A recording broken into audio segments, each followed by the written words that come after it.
Olá e bem-vindos para mais um vídeo. Eu sou a Bruna Holmes, eu sou professora fundadora do Inglês Jurídico Prático, eu sou advogada e professora, e eu vim aqui hoje para explicar um pouquinho sobre a minha metodologia. A minha metodologia, ela foi baseada em problemas. Quando você para pensar num problema e você precisa solucioná-lo, qual que é a forma mais eficaz de você conseguir solucionar esse problema? Primeiro, antes de tudo, é dominando o problema. E quando eu digo problema, eu não digo solução. É literalmente dominar os aspectos daquele problema, saber descrever com detalhes aquele problema. Vou dar um exemplo prático. Se alguém chega até mim e fala, Bruna, eu não sei dirigir, eu sei o problema, que você não sabe dirigir. Mas antes de solucionar esse problema, eu preciso que você descreva melhor para mim sobre esse problema. Por que você não consegue dirigir? Você entra em pânico quando você entra atrás do volante ou você não consegue manobrar o carro porque você não tem noção de espaço? Para a primeira, para o primeiro problema, a solução pode ser uma questão mais terapêutica. A gente precisa fazer uma terapia, enfim, um treinamento mais relacionado às suas emoções. Mas a segunda solução para o problema que seria relacionado à falta de noção de espaço e não conseguir manobrar, talvez treinos e treinos de balizas já resolveriam. Então são dois approaches, né? São duas formas diferentes de endereçar aquele mesmo problema central, que é não consigo dirigir, e somente um deles vai ser eficaz, o outro não tanto. Então, foi baseado nisso que eu pensei na metodologia e eu formulei a metodologia de resolução de problemas para dominar o inglês jurídico. Quando a gente pensa no problema central, o que é o inglês jurídico? A gente precisa pensar no porquê que a gente não domina ele. O inglês jurídico, ele não é simplesmente o vocabulário técnico, ele é muito mais do que isso.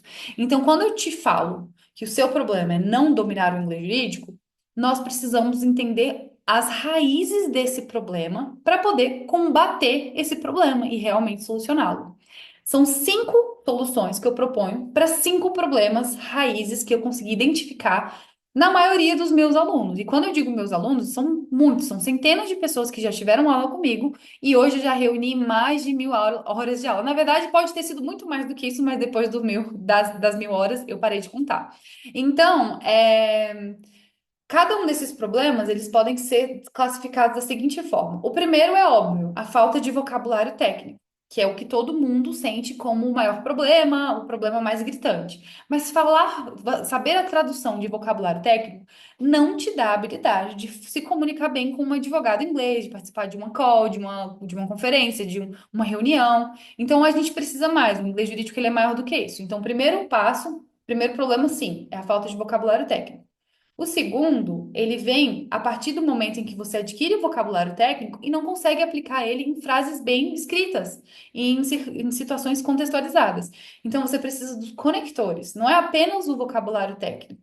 Uma apelação ela é interposta, uma sentença ela é proferida. Tudo isso acompanha o vocabulário técnico, que é a sentença e a apelação. Então, a gente trabalha também os conectores. Isso é um problema, não ser os conectores. O terceiro problema é traduzo frases, sei os conectores e os termos técnicos mais adequados, mas elas não soam natural. Elas não são, eu não sou natural. O que que isso quer dizer? Que talvez você não esteja falando de uma forma natural porque você está trazendo todos os vícios do seu português para o seu inglês. Isso quer dizer, incluir conceitos abstratos demais, falar na voz passiva em excesso, é, existe uma série de fatores que vai influenciar a naturalidade do que você está dizendo e vai também dificultar muito o entendimento daquela outra pessoa, já que vocês estão falando numa linguagem que é totalmente alheia, muitas vezes para os dois. Você está falando você é brasileiro, está falando inglês, e quem está te ouvindo é indiano, mas está falando inglês também, porque é a linguagem global que se combinou e que todo mundo fala. Então, esses são os três primeiros problemas. O quarto problema diz respeito a um distanciamento cultural. Para você conseguir explicar alguns conceitos jurídicos do Brasil, você precisa ser didático. Porque aquela pessoa que está falando com você, ela pode vir de um país que opera em um sistema completamente diferente, no common law, enfim, um país que opera de uma forma completamente diferente, ou às vezes muito parecida, mas com procedimentos diferentes. Então, a didática ela é muito importante, e isso aí a gente aborda no quarto problema do curso da metodologia. E o quinto problema da metodologia, que é um problema super óbvio, é que ninguém sabe como começar. Como é que eu começo a estudar inglês jurídico? Então, eu te ensino a realmente estudar sozinho. Qual é o material que você precisa? Qual é a rotina de estudo que você precisa? Qual é o passo a passo depois que você adquire, não adquire, né? Mas você acessa o material que eu te indico. E aí, como que você vai fazer isso de forma a realmente treinar o seu speaking, listening, reading e writing? Esses são cinco problemas. Você não sabe por onde começar, tem um distanciamento cultural muito grande, você não soa natural, você não tem os conectores e falta vocabulário técnico. A metodologia interessa cada um desses problemas, mas para cada módulo existem três passos. Não é simplesmente assim que você vai dominar cada um desses problemas, subproblemas do grande problema que é não dominar o inglês jurídico. Então, como que a gente vai fazer? Hoje, eu quero só explicar para vocês os três passos da primeira solução. A primeira solução é a falta de. O primeiro problema é a falta de vocabulário técnico. Então, a primeira solução é como dominar o vocabulário técnico específico do direito. E é aí que entra a técnica da imersão reversa. Você sabe o que é imersão reversa? A nossa proposta de imersão reversa é começar pelo final. Começar pelo que você precisa. Não são aulas intermináveis de verbo to be e aulas intermináveis de gramática e, enfim, aquela questão mais tradicional dos cursos de inglês, que também são super importantes, mas no caso de você estudar inglês jurídico, elas não vêm primeiro. O que você precisa saber primeiro é o que você vai usar primeiro. Então, a imersão reversa é como se você fosse construir uma casa e você precisa morar na casa.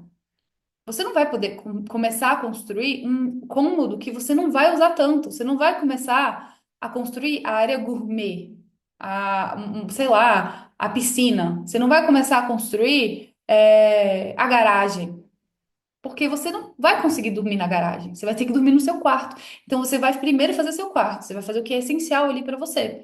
E aí você vai morando na casa e você vai construindo elas aos poucos. Isso é imersão reversa, começar pelo final. O que que você precisa imediatamente? É saber o inglês jurídico, os termos técnicos. Como que você faz isso? Aprendendo o vocabulário mais importante. Vocabulário essencial. Não é um glossário jurídico comum que vai te dar essa habilidade, que vai te dar esses termos. Por quê? Os glossários eles são materiais de consulta. Para consulta, eles precisam ser organizados em uma determinada forma. A forma que universalmente tem que ser eleito para organizar esses glossários é a ordem alfabética, obviamente. Quando você pega um glossário completo, e existem vários muito bons, você vai lá ver a primeira letra do alfabeto, que é a letra A, e você vai ver os termos que começam com a letra A. Mas não é só porque o termo começa com a letra A que ele é mais importante para você. Então, como estudar e folhear por um livro que vai começar, às vezes, por um termo como adjudicação compulsória, quando você não sabe falar direito, lei, jurisprudência, doutrina, autor, réu, você não sabe falar petição, ajuizar ação, você não sabe falar argumentar, você não sabe falar juiz, você não consegue dizer mais nada. Por que que você vai saber a adjudicação compulsória primeiro? Não faz sentido. Então, você precisa aprender o vocabulário técnico específico por ordem de importância. É isso que eu proponho na minha metodologia, especificamente no primeiro passo. Mas como eu te falei, o primeiro passo ele é dividido em três etapas.